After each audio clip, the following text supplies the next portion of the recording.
以前咧每逢一啲喜慶節日咧，我哋都會見到大頭佛同埋龍虎武師一齊出動，真係好熱鬧㗎。咁我今日咧就揾咗全香港唯一一個大頭佛師傅教我呢一門手藝，聽講小學生都學得嚟，咁冇理由難到我啦啩？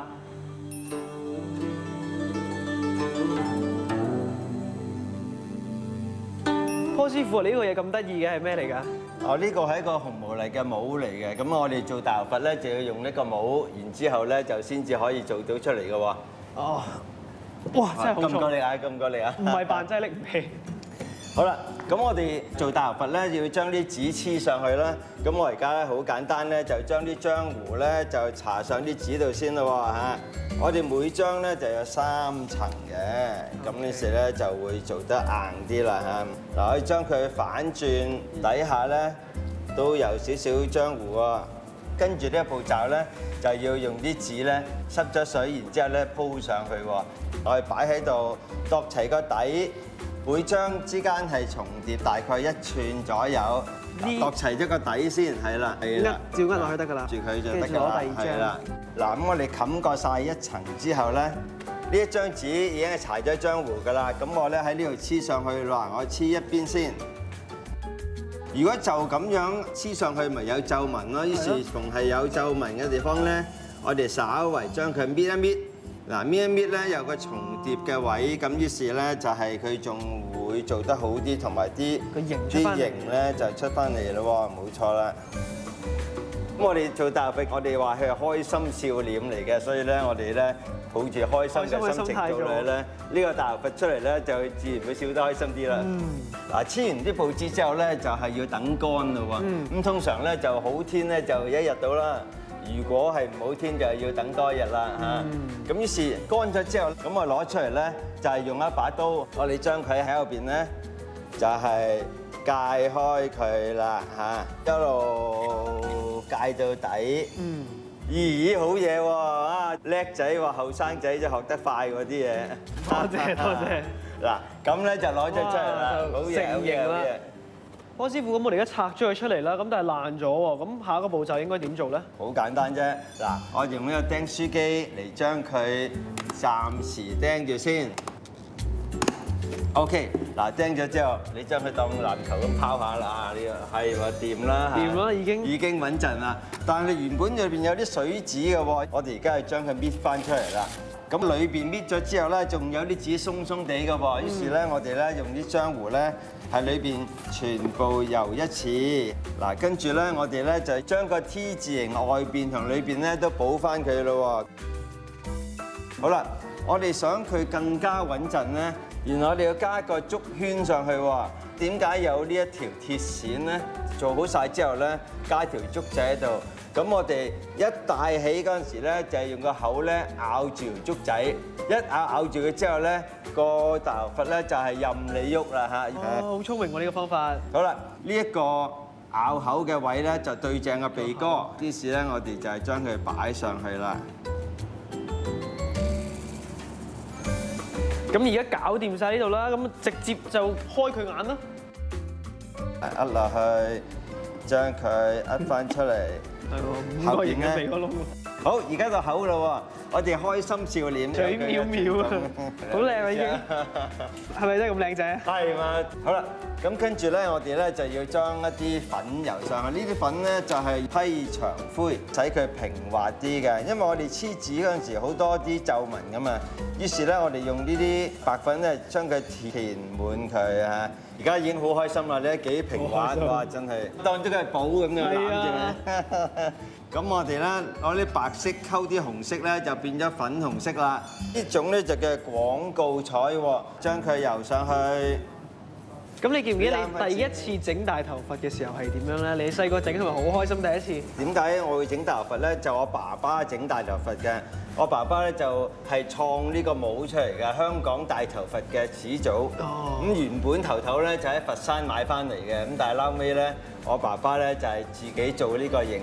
我就問佢啦，點解個耳仔會咁樣嘅咧？唔係向下嘅咧？咁佢話原來咁樣靚啲㗎，就翻個型啊咁樣。咁我鼻又好似好大喎，咁原來真係個鼻真係要大啲嘅。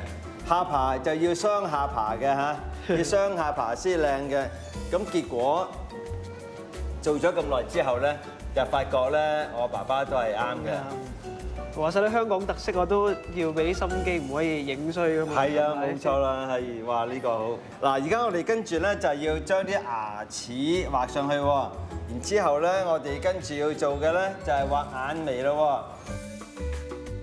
好，而家我哋咧就係畫個口咯喎嚇，跟住畫牙齒啦，去到近牙肉嗰度咧，壓佢闊啲嘅，哈哈。咁而家到最尾一個步驟咯喎，就係畫髮線啦。後邊嗰啲咧攞個油素咧係填色遊戲啫。波師傅終於大功告成啦，好開心啊！似模似樣喎，你睇下比較下，一眼擸落去啊！你個樣啊，哇，差唔多一樣樣。咁我想問我哋整咗一個咁靚嘅大頭髮啦，咁我哋又點樣可以冇佢咧？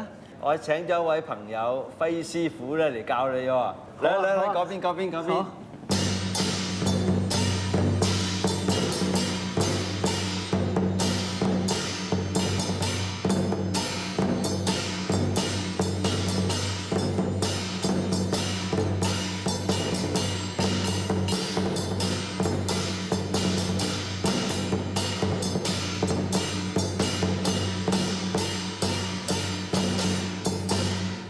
Michael 啦，介紹下輝師傅俾你識。輝師傅你好，你好，好精彩嘅表演啊！我想問咧，點解隻獅子會咁聽大頭佛講咧？相傳啦，就玉皇大帝咧就走咗個獅子，咁所以咧就派大頭佛落嚟順服佢。咁順服佢之後咧，咁啊大家咧就做咗好朋友。咁所以咧，佢都係好聽大頭佛講。咁所以就一定要用嗰啲姿勢去命令佢，定係順服佢？話俾佢聽。話俾佢聽。我可唔可以試下啊？好啊！嗱，首先咧，我而家教你最基本嘅動作啦嚇。好。就我哋叫四平馬。嗱，咁四平馬之中咧，我哋隻腳踭咧就要落地先。係啦，咁啊到呢邊嚇，線喺上邊，呢隻手啊喺底，呢隻手落呢把線落咧，隻手喺上邊嚇。嗱，咁啊行個圈嚇，係咪好辛苦咧？唔係，其實好似有啲天分喎。係啦，咁啊好。咁我俾件大頭髮袍嚇，咁最好試下好嘛？好。戴埋大頭髮。好。好。